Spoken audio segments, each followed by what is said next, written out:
On va filer à Moscou pour notre Sans Frontières et retrouver Dominique Derda. Bonjour Dominique, pour nous parler aujourd'hui de mécénat. Bonjour, oui, du mécénat nécessaire pour l'entretien finalement de ces magnifiques palais, de ces magnifiques musées qu'il y a, mais qui ont besoin d'argent si j'ai bien compris.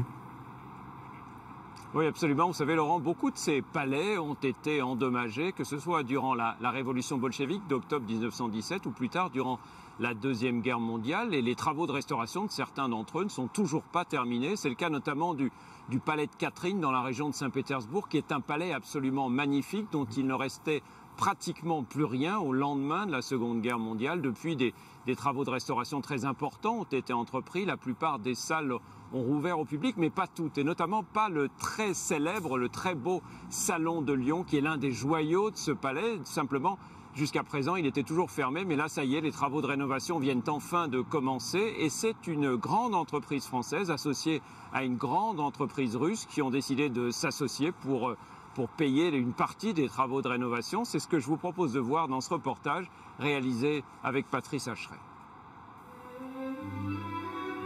À quelques kilomètres de Saint-Pétersbourg, le palais de Catherine, l'un des plus beaux palais de la Russie impériale. Un chef-d'œuvre de l'art baroque construit au milieu du XVIIIe siècle.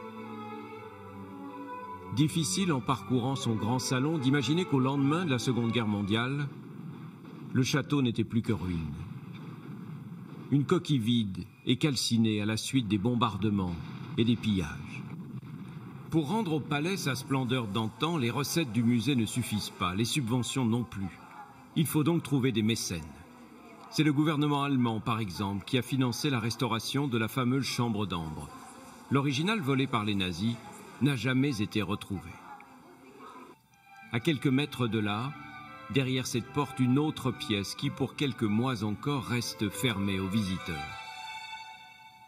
C'est l'autre trésor de ce palais, le Salon de Lyon, dont les murs étaient recouverts de panneaux de soie tissés dans les ateliers d'une prestigieuse manufacture lyonnaise.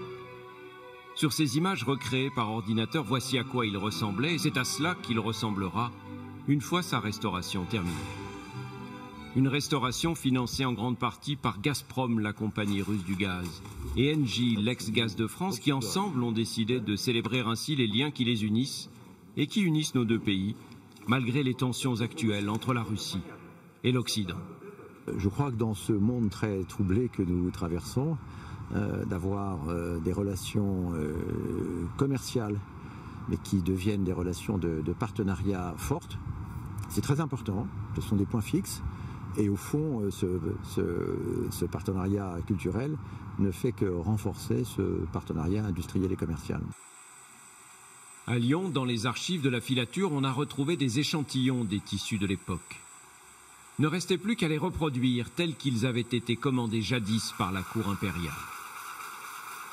Les 12 premiers mètres de soie dorée ont servi à habiller les fauteuils exposés dans les appartements du tsar Nicolas II. Le premier signe concret de cette entente franco-russe qui réjouit la directrice du palais. Nous espérons que cette coopération culturelle contribuera à sa façon à rendre plus chaleureuses les relations entre nos deux pays. Une sorte de diplomatie populaire qui aidera les peuples à se rapprocher et à mieux se comprendre. L'ouverture au public du nouveau Salon de Lyon est prévue au printemps prochain. De quoi attirer au palais de Catherine encore plus de visiteurs. Très heureux de revoir ce magnifique palais. Dites-moi Dominique, rapidement, elles sont nombreuses ces entreprises françaises ?